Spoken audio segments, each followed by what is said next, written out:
I have not obsessed over anything in my life as much as Jimmy is obsessed over FTV. I couldn't remember my own name with the clarity and precision that he has brought up FTV. But let's talk about why. No, we had such a good conversation. We were almost there. This is what's so important. But I'm telling you, that I initially did not care that much about this. My issue has been the way it's been used to cynically. That's a little unfair, Vaush, because I've heard you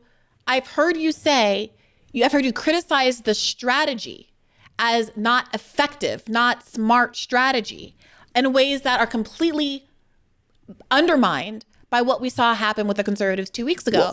Just to be clear to everyone, just so everyone remembers, force the vote isn't like a broader ideology or something. It's a strategy, not a very good one at that, but even leaving that aside, that literally only could have been a thing 2 years ago. They were wrong to begin with, or at the very least, they were unjustified in a lot of their statements. The specific force the vote movement was one of the most blatant grifts that got passed as left-leaning activism in the past several years. There was literally no history in which anyone but Nancy Pelosi became the Speaker of the House. There was no avenue for any other. And I think that part of why some of us are frustrated and continue the conversation perhaps longer than you would like is because there's absolutely no acknowledgement of how many lies are being spread. Oh, Kevin McCarthy can become Speaker of the House. Oh, it won't work unless you have an alternative speaker in question. You know, you can't make X, Y, and Z kind of asks. These kind of asks are inappropriate, but they wouldn't suggest alternative asks that I think I and a lot of other people would have been down for. So, I mean, do you see now, post what the Republicans have done, do you think do you agree that it was a legitimate plan and one that the left probably should have engaged in 2 years ago? I think it would have been fine to do from the get-go. I do think there's a difference in how the right and the left handle these situations. The right does not care about its rabble-rousers, you know. The louder and more obnoxious you are as a conservative politician, the more your voters love it. They don't care. Whereas, of course, if AOC so much as coughs, over Nancy Pelosi, you're going to get like a 68-hour MSNBC, a runtime on how disrespectful she's being. But didn't that happen to the Republicans too? Fox News was not on board with this project. There's a more ideological diversity over there, but the media was against them. Though. The media was, the institution of the GOP was, but I feel like the populists on the right, I say populists here very loosely, they're not really populists, they're just more openly fascist. I feel like they're usually able to get more out of their party because the corporate GOP doesn't fear them as much, like I said before, because they don't really challenge capital. But you said earlier, I don't think there's a difference. I think the point is that the people on the left would have rallied behind a just claim by people like AOC or other progressives. You got to pick the ask right. You got to make sure it's not this self-interested stuff and that they're fighting for things that are very popular in the public, including among conservatives, things like $15 minimum wage and healthcare and yada, yada, yada. I think there could have been good asks there. The main efficacy point that I made that really bugged me was when people were saying the FTV could have been used to do like a roll call vote on Medicare for all that everyone knows wouldn't have passed and would have been nothing more than an empty virtue signal. If you don't like that ask, but if it's committee appointments, then, I think... If you don't like that ask, you don't have to like that ask. But also, these aren't mutually exclusive. So let them do their roll call vote. Also demand committee appointments. You could demand the earth, the wind, and the sky. It doesn't matter. Because until those 4 women or whomever in the squad vote for Nancy Pelosi, her ass wasn't becoming Speaker of the House. And that was an incredible amount of power to squander. It does matter, because if they're too obnoxious, it ends up being an optical loss. But yes, I agree they could have done more with that. No, but the point that we were making, though, is that even though there was an optical loss on the right, no, this is important. Even though Fox News was not on board with this, the Republican Party wasn't on board with this, the people, conservatives, loved this. And you said that the conservative voter loves rabble-rouser more than Democratic voter. I don't think that that's true.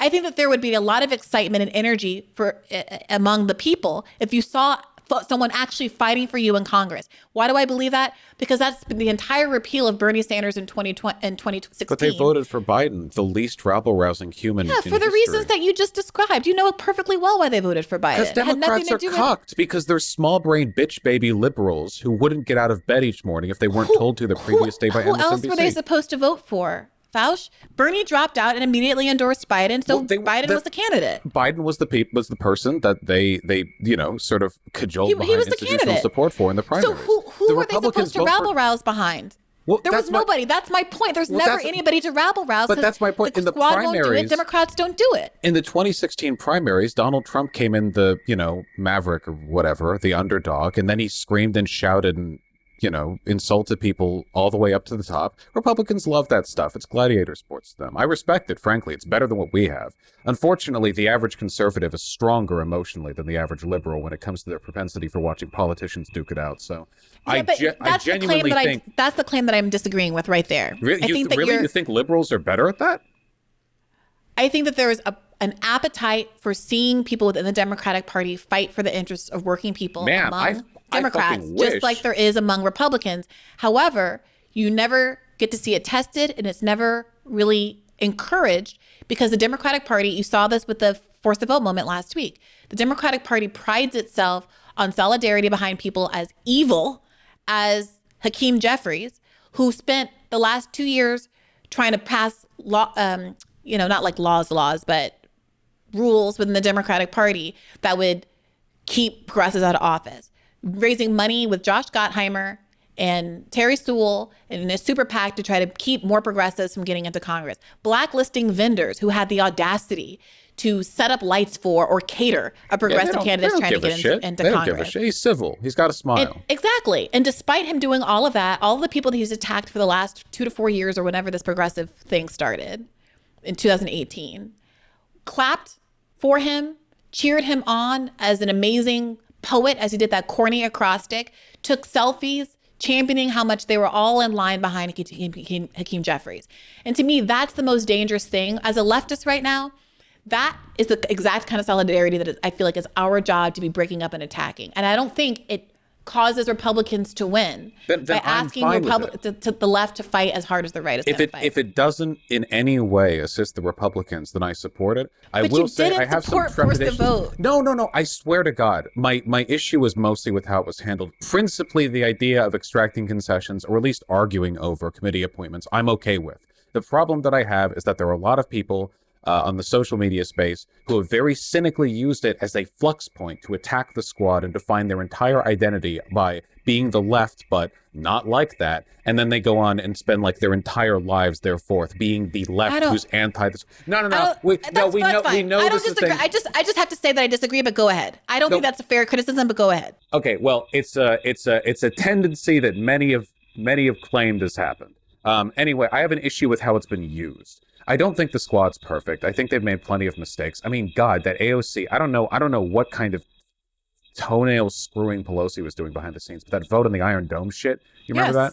Yeah. I just did a radar on it, in fact. Yeah, I mean, I know that people only want to talk about my radars that they find to be fascistic or whatever, but I spend most of my time advocating for things like Medicare for all and wealth taxes and calling out. I said, in that radar, I explained that AOC could have taken that moment and come forward and exposed whatever arm twisting is going on behind the scenes, whatever kind of corporate, regressive, pernicious pressure that people like Nancy Pelosi are wielding behind the scenes. Instead, she continues to tacitly, I'm not saying it's evil in her heart, but she is in effect covering for Nancy Pelosi and the establishment when she does her bidding without simply outing what made her cry on the House floor that day. No, I agree, especially because she's in such a safe district. They would have to twist some major strings to have even a chance of getting her not reelected. And AOC I'm sure you saw the AOC clip on her Instagram the other day after the whole force the vote Republican thing, where she says she's criticizing Marjorie Taylor Greene, saying Marjorie Taylor Greene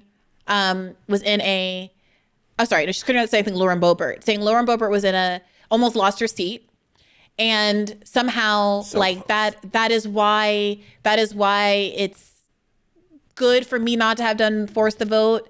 But it's like, no, it's the opposite. Marjorie Taylor Greene almost lost her seat and was still willing to go up against the Republican establishment for dumb stuff, to be clear, but was still willing to take on that risk when you're in a safe seat and aren't willing to stick your neck out for anything.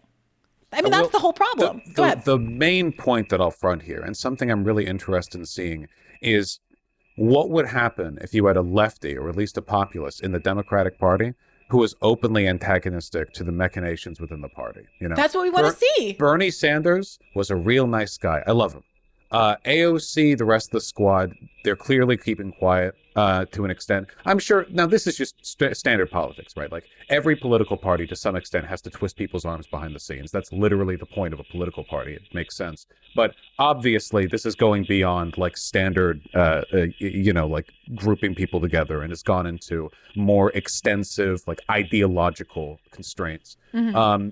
I would love to see what would happen, like what media cycle would come about from AOC just, I don't know, waking up on the wrong side of the bed and going, okay, fuck it, sure, fine, I'll go on Insta, we'll talk about this the whole day, I'll throw a fuss. I'd be happy to see that. My current belief is that the average Democrat is a bitch baby who would respond poorly to any kind of disruption within the party, no matter how well handled by the left.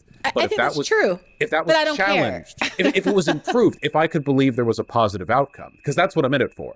The left can try at whatever they want, but if at the end of the day it doesn't do anything, I just don't care. If it turns out something good can come of it, or if it opens up a road to something good in the future, then I might be a little bit more... Isn't it hard? Isn't there something kind of, in the aggregate, self-defeating? Isn't there something very limiting about saying, I'm only supportive of taking that kind of a political risk if I can guarantee that there's a positive outcome?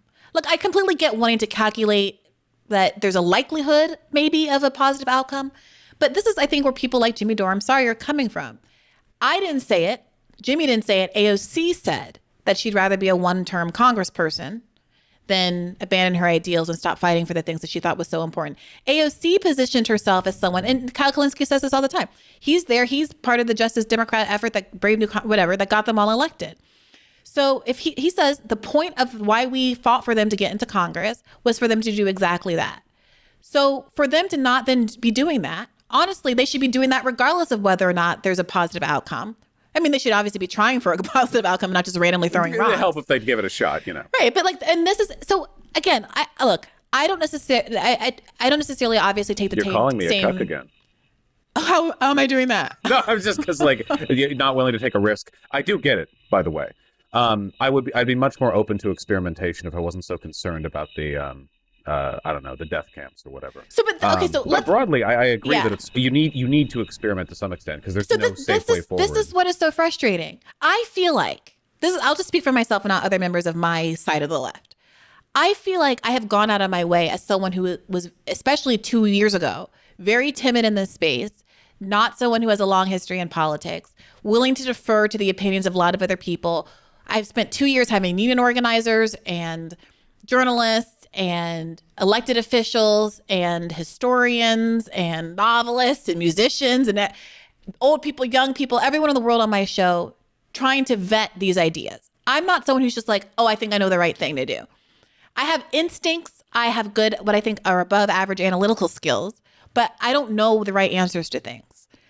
But after talking to person after person after person, it's what it seems to me to be the problem is that there's a crisis on the left where nobody is willing to do anything unless it's a guaranteed success for some of the reasons that you articulated. So I have gone out of my way, I believe, to try to focus on opportunities that would not cost the broad left anything.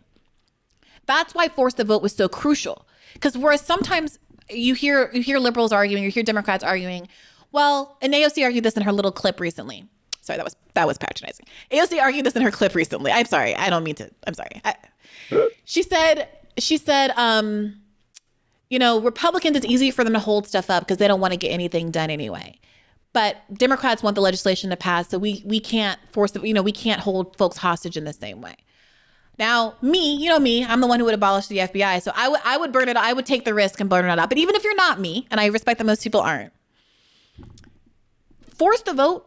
The only negative thing that was on the line, the only downside was that some broad named Nancy Pelosi doesn't get to be Speaker of the House. There were no children who weren't going to get their welfare checks.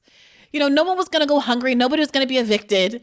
It was just Nancy Pelosi, one of the richest women in America, not getting to hold the gavel for the 15th year, however long she's been Speaker of the House. Do you have a problem with women in power?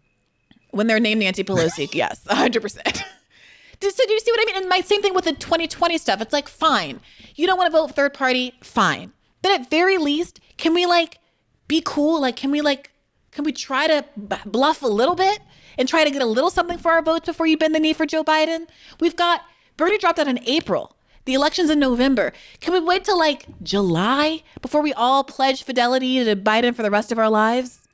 Look, we all have angles we approach this from. For me, and again, I could go on about this, but I feel like the battle for this country's longevity in terms of its democratic institutions is being lost or is lost And it's really just a matter of time. I don't think the Democrats have the wherewithal or the lefties the strength to do anything sufficient to keep that from happening. And my hope is that whatever happens as a product of that, you'll see this reciprocal blowback against a conservative ideology that would give us the venue for broader change. So, for example, and I'm gonna not Godwin's law for once. We've seen historically a resurgence in some Latin American countries after U.S.-backed fascist dictators were finally ousted or democratically removed, right? Chile has seen a pretty dramatic leftward shift over time. Lula has, been a international hero in Brazil, albeit, one with some challenges, but we love him anyway. Even right now with Ukraine, ever since the Euromaidan in 2014, the country has moved leftward, in large part because they wanted to distinguish themselves from Russia, which is a more conservative country. I think that the voters have a short memory and generally aren't that bright, which is unfortunately a product of our lacking political education. And they tend to react very reflexively to the pressures they see in their time. And my hope is that whatever happens next with the conservatives, the goal will be to milk that politically all the way home. And you use that to build a strong left base. What the Democrats didn't do in 2020, of course, was sufficiently work with the Jan 6 stuff, right? I mean, look at what Lula is doing over in Brazil. The Bolsonaristas, they invade the 3 houses of the federal government immediately. Whew, they are arrested. Lula goes on TV. He talks about how they are terrorists, how they are cowards. He says the police were complicit in the insurrection attempt, which is phenomenal. And he says he's going to make an example of them. Fantastic stuff. I mean, this, I think, will really bolster his support in the long run. It's a strong response. Jan 6 happens, the Democrats limp-wristedly just sort of, what happened? Nothing has happened. Nothing has happened to anyone. Part of this is a consequence, I think, of our, highly federated system, but also I think the Democrats... they voted to increase police funding. Right, we got more Capitol Police. There we go. God bless. We're safe forevermore. The point I'm getting at here is just, I think you work with these like critical moments, and we don't have one right now because you kind of need a central point. You need a leader or an event you can orient it around. Bernie is out at the moment. You gotta make one, Vaush. No, well, you gotta make one. You make one or you respond to an existing one, and that takes time and effort. And I support efforts to build that, but we need to be respectful of our place in history, because if we try to overplay our hand, we have to. If we overplay our hand... What's the line between being respectful of our place in history and abdicating one's responsibility to try to make change happen? Is it God helps those who helps themselves, or is it we're sitting around waiting for a miracle?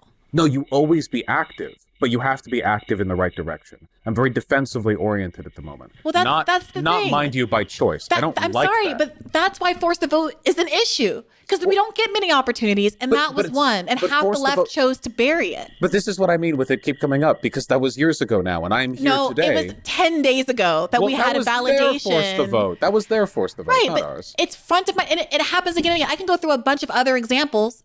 I don't want to bore people on this podcast because I just did this in the last episode, but the silence on Pramila Jayapal whipping progressives not to hold up the spring of 2021 COVID relief bill over the extraction of a $15 minimum wage out of it by Chuck Schumer. Too abstract for the average voter, but I agree in principle.